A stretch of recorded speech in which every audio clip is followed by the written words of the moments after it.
देखो गाइस, अब केमिस्ट्री का एग्जाम ज़्यादा दूर नहीं है और वक्त आ गया है आप लोगों से एक ऐसी बात करने का जो आप लोगों को बोर्ड एग्जाम में मदद करेगी सही तरीके से पेपर को अटेम्प्ट करने में, क्योंकि मोस्ट ऑफ द स्टूडेंट्स कहीं ना कहीं यहीं पर गलती कर देते हैं और उनको पेपर आने के बाद भी पेपर छूट जाता है। जी हाँ, मैं बिल्कुल सही कह रहा हूँ बच्चों। क्या होता है बोर्ड एग्जाम में जनरली केमिस्ट्री के पेपर में देखा गया है कि पेपर का लेवल तो अच्छा आता है, इजी आता है, लेकिन प्रॉब्लम ये होती है कि बच्चे कहते हैं कि सर पेपर लेंदी होने की वजह से छूट गया।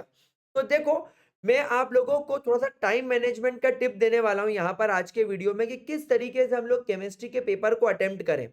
तो कुल मिलाकर आप लोगों के बोर्ड एग्ज़ाम में 33 क्वेश्चंस आने वाले हैं केमिस्ट्री के, जिसमें कुछ क्वेश्चंस एमसीक्यू टाइप के होंगे।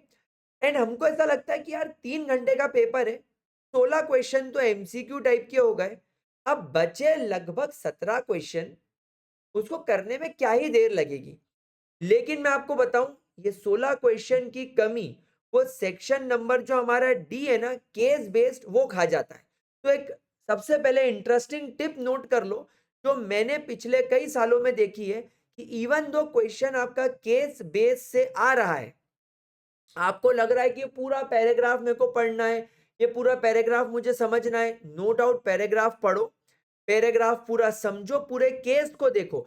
लेकिन मेरी एक बात मान लो, केस बेस्ड क्वेश्चन में जो आप लोगों को सवाल पूछे जाते हैं 1 मार्क के, वो आप लोगों को पहले से आते होंगे अगर आपने पूरा एनसीईआरटी बच्चों ठीक से पढ़ा है।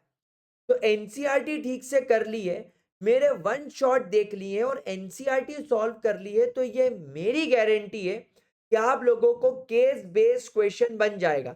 एंड मैं एक बात बता दूं, ये कोई इंग्लिश का पेपर नहीं है कि जिसके अंदर वो पैराग्राफ पढ़ के उसी में से लाइन निकाल के आंसर लिखना है, नहीं।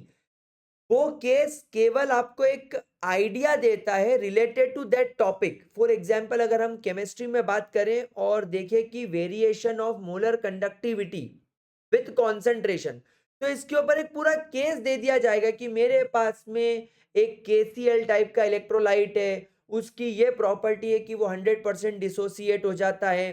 देन उसका हमने अलग अलग कॉन्सेंट्रेशन पर एक ग्राफ प्लॉट किया, तो हमें एक लीनियर ग्राफ मिला।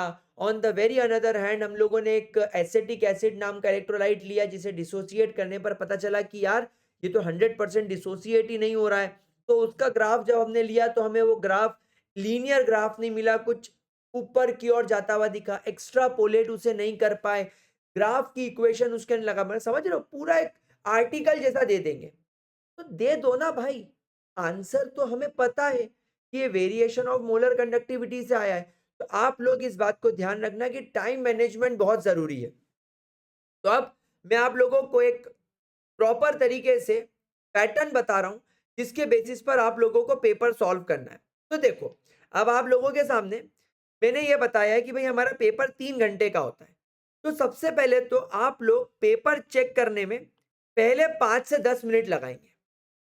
पेपर चेकिंग इसलिए जरूरी है, पूरे पेपर को एक बार चेक करना, रीड करना इसलिए जरूरी है ताकि हम इन 5 सेक्शन में से डिसाइड कर सके कि यार हमें कौन सा सेक्शन सबसे पहले उठाना है। मेरी एक बात मानना, सेक्शन नंबर डी को सबसे पहले उठाने की गलती मत करना। मुझे पेपर के शुरुआत में आप लोगों की तरफ से पेस, आप लोगों की तरफ से स्पीड चाहिए। मैं चाहूंगा कि हमारे एग्जाम का पहला घंटा हम मैक्सिमम पेपर अटेम्प्ट कर चुके हों, या हमारे माइंड में वो क्वेश्चन की एक पूरी इमेज बन गई हो कि मैं इसका आंसर ऐसे लिखूंगा। और अगर हम केस बेस पर चले गए तो ये हमारा टाइम खा जाएगा। तो दो तरीके से पेपर अटेम्प्ट कर सकते हो। जो मेरा पर्सनल फेवरेट है, उल्टा चलो। मैं हमेशा उल्टा चलता था। मैं सबसे पहले सेक्शन ई अटेम्प्ट करता, क्योंकि सेक्शन नंबर ई के अंदर हमारे पास में 3 लॉन्ग क्वेश्चन आएंगे और हर क्वेश्चन 5 मार्क का होगा। मैंने यहां पर बोल रखा है कि इस क्वेश्चन को करने के लिए आप 50 मिनट का टाइम ले सकते हो। 3 क्वेश्चन आपको अटेम्प्ट करने हैं। और अगर आप लोगों ने मेरा प्रॉपर वन शॉट देख रखा है, आपको अगर न्यूमेरिकल आते हैं, आपको अगर ग्राफ आते हैं, और अगर आपको इनऑर्गेनिक केमिस्ट्री में KMnO4 K2Cr2O7 आता है, valence bond theory, crystal field theory आती है, और ऑर्गेनिक केमिस्ट्री में सारी नेम रिएक्शन और कन्वर्जन आते हैं, तो ये 3 क्वेश्चंस आप बड़े आराम से बना सकते हो। तो अगर आपने इस क्वेश्चन मतलब इस सेक्शन को अगर आपको लगता है कि 50 मिनट में आप कर लोगे, तो आप ये सेक्शन उठाओ।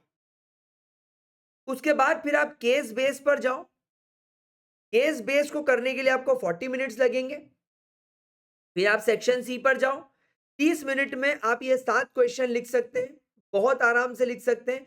जनरली डेफिनेशन बेस्ड होते हैं, या 2-2 3-3 लाइन के न्यूमेरिकल होंगे, या complete the chemical reaction type की रिएक्शन होगी, चुटकी बजाते। आता हो तो हो जाएगा, नहीं आता हो तो टाइम वेस्ट होगा। सेक्शन बी में 5 क्वेश्चन वेरी शॉर्ट टाइप के होते हैं, सिंगल लाइन, 20 मिनट में आप ये कर सकते हो। और सेक्शन ए के 16 एमसीक्यू आपको 20 मिनट में करने, एबीसीडी करके आपको लिखना होता है। तो गाइस आप या तो पेपर उल्टा अटेम्प्ट करो, या ऊपर से नीचे प्रॉपर ट्रैक पे चलो। एक बात हमेशा ध्यान रखना, अगर आप ये 16 एमसीक्यू कर रहे हो और अगर आपको इसमें से कोई क्वेश्चन नहीं बन रहा है, तो खाली स्पेस छोड़ दो। सेक्शन बी पर 5 में से 4 क्वेश्चन आ रहे हैं, एक नहीं बन रहा है, तो भाई वेरी शॉर्ट आंसर में बहुत से वो 3 या 4 लाइन छोड़ दो, उतनी लाइन, और आगे बढ़ जाओ।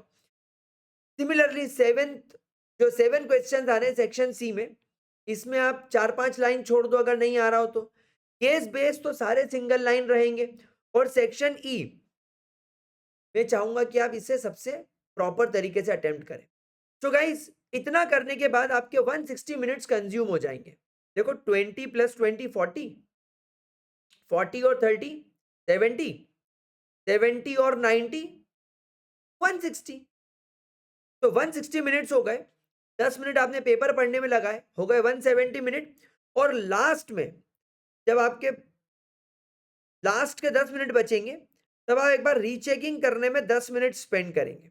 तो ऐसे करके गाइस आपके हो जाएंगे टोटल 180 मिनट, यानी कि 3 घंटे। तो ये 3 घंटे आपको पूरे डेडिकेट करना है प्रॉपर तरीके से।